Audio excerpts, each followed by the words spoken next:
3 days, 9 witnesses, and that was just this week. And now President Trump telling Democrats to bring on an impeachment trial. Frankly, I want a trial. You know, I could think I could have it. You want a trial? Whatever I want. Oh, I would. Look, number one, they should never, ever impeach. That phone call was totally appropriate, okay, totally. But assuming these people are as sleazy as they are, and Nancy Pelosi is totally incompetent, she's lost, absolutely lost. She doesn't know what she's doing. If they do put it up because they're crazy, I mean, Adam Schiff is a nut job. Listen to this. Adam Schiff gets up before Congress, and he made up my statement. Right. And I said, who made that statement? Right. Well, there's only one person I want more than Where's Hunter, and that is Adam Schiff. I want to see Adam Schiff testify about the whistleblower, who's a fake whistleblower, because the whistleblower report was about my conversation with the president of Ukraine. It bore no relationship. It said there were 7 or 8 quid pro quos. There were none. But impeachment not the only investigation on the president's mind as we wait for DOJ watchdog Michael Horowitz to release his findings on the origins of the 2016 Russia probe. The president responding to reports that a former FBI employee altered a key document related to the surveillance of campaign advisor Carter Page. And they were spying on my campaign, and it went right up to the top, and everybody knows it, and now we're going to find out. This was an overthrow attempt at the presidency. They tried to overthrow the presidency. This is a disgrace. But I'm not surprised to see it. It's just starting to come up. I think this is nothing compared to what you'll see over the next couple of weeks. These media outlets people are sick. You have a FISA report coming out, which the word is, it's historic. That's what the word is. That's what I hear. And if it's historic, you're going to see something.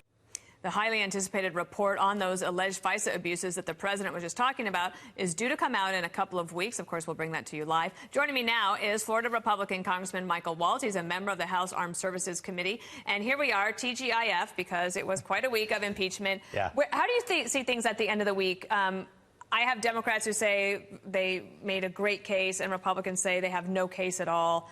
But this looks like it is probably going to go forward with impeachment? Oh, I think it's absolutely going forward with impeachment. That was the agenda all along. And frankly, I think this is a lot of noise, as the president was transparent from day one. Here's the call. A lot of people are trying to impute intent on that call. Was this about corruption in 2016?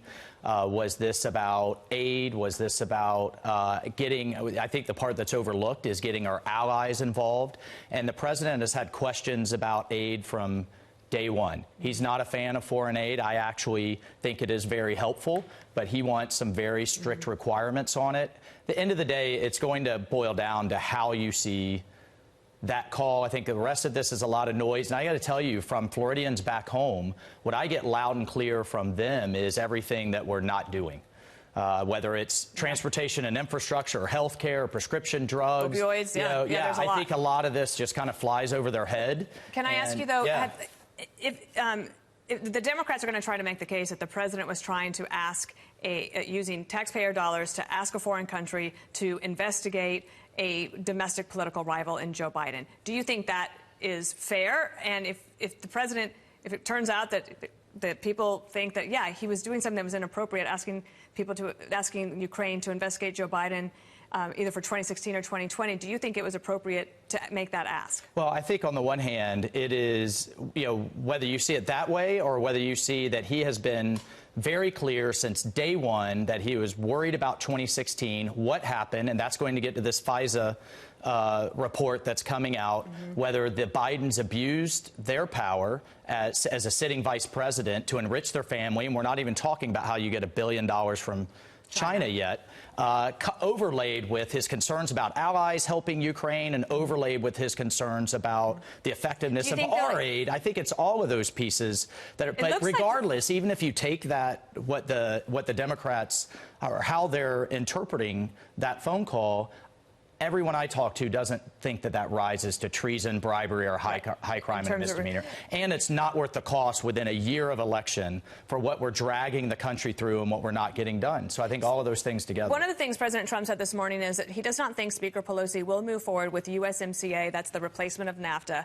And he said because he believes Trumpka, of the unions, has her mortified. Do you get that sense? You know, I've talked to the Canadian ambassador. I've talked to the Mexican ambassador. They feel like they have knocked down every concern that Speaker Pelosi's office has raised. This is over 170,000 jobs and then some for a very good deal. And I've talked to a lot of moderate Democrats, particularly ones sitting in Trump districts, and they are ready for this deal to move forward. I think it's a mix of her worries about domestic U.S. labor, the AFL-CIO, and frankly not wanting to give the president a win. Well, and there's not a lot of time to be had. In the time that you and I have, I want to ask you, you are one of the lead co-sponsors of a bill that would help secure visas for Syrian Kurds. Right. Why did you want to do that, and where do you think it'll go from here? Well, I've sponsored personally sponsored Afghan interpreters and soldiers that fought with us to come to the United States. They're now U.S. citizens, starting their own business, and they're thriving. Here's the thing, Dana. You know, they don't just put their own lives on the line to stand with us. They put their entire family's lives on the line to stand with us. And I actually lost one while on the waiting list. He was executed along with members of his family. So we not only need, it was incredibly difficult, and we have over 20,000 on the waiting list. So 2 points. One, this war on terror isn't going anywhere anytime soon, and we are absolutely dependent on those interpreters and our local allies to fight this war against ISIS and others. And two, when we talk about immigration, we talk about merit-based immigration and who deserves to come here, who deserves to be in the front of the line. I can't think of anyone more deserving than those who stood and fought with American soldiers. Do you have the president's ear on this? Well, we have the White House's ear on it, absolutely. And I think along the lines, again, we put it in that broader narrative of what immigrants deserve to come here in a merit-based system. And the White House, in its refugee protocols, has reserved several thousand for the Afghans, for the Iraqis, and we need to get there with the Syrians. All right. Do we still have time for the other? We had sound from Carter Page that I didn't get to, that they want me to get to. This is Carter Page was the campaign advisor who apparently there's FBI official is now under criminal investigation for the possibility of altering a document that would have that led to his surveillance. Let's listen to him. They have been falsifying documents and providing false testimony in the courts of law for years. Not only was I never charged with anything, I've never been asked any question by any of the federal investigators, either DOJ or FBI, that even made any sense or, you know, hinted at any criminality whatsoever. So it's not even just clear and convincing evidence. It's just there's no evidence whatsoever because I never did anything wrong. If the IGE report comes out and shows that there was malfeasance at the FBI, what's the next question? So, number one, I want to know, how high did this go? Did we either have a rogue FBI, or I can't imagine on the eve of a presidential election, when you're looking at surveilling the other side's nominee, that this didn't go all the way up into the White House. I mean, that has huge consequences constitutionally.